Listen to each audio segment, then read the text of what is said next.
এবার ভোট পরবর্তী হিংসা মামলায় জগৎবল্লভপুর থানার বড় সাফল্য, গ্রেপ্তার তৃণমূলের উপপ্রধান গুরুপদ মাঝি ও তার ভাই রাজু মাঝি।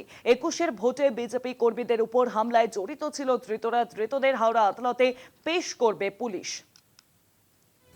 ভোট পরবর্তী হিংসা মামলায় এবার বড় সাফল্য, জগৎবল্লভপুর থানার বড় সাফল্য। 2021-এর ভোট পরবর্তী হিংসায় এবার গ্রেপ্তার করা হয়েছে তৃণমূল নেতাকে।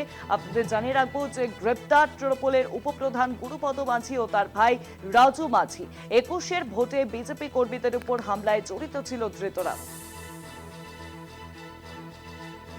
জানাবেন এ বিষয়ে বিস্তারিত। ফোন লাইনের সঙ্গে রয়েছেন প্রতিনিধি জগন্নাথ সাবন্ত। জগন্নাথ, দেখো, তোমাকে বলে রাখি 2021 সালে বিধানসভা নির্বাচনের পরবর্তী হিংসায় ঘটনা বড়সড় সাফল্য বলা যেতে পারে হাওড়া জগৎবল্লভপুর থানা পুলিশে।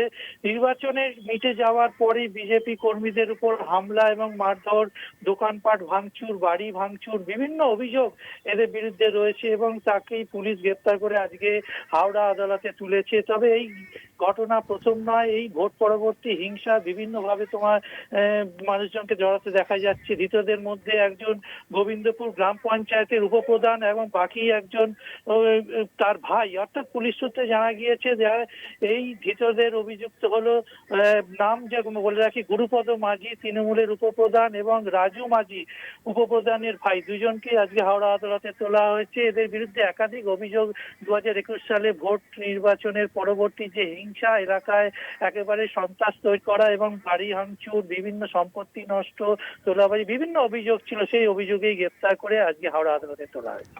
অনেক ধন্যবাদ তোমায় জগন্নাথ। ফোন লাইনের সঙ্গে ছিলেন প্রতিনিধি জগন্নাথ সাবন্ত।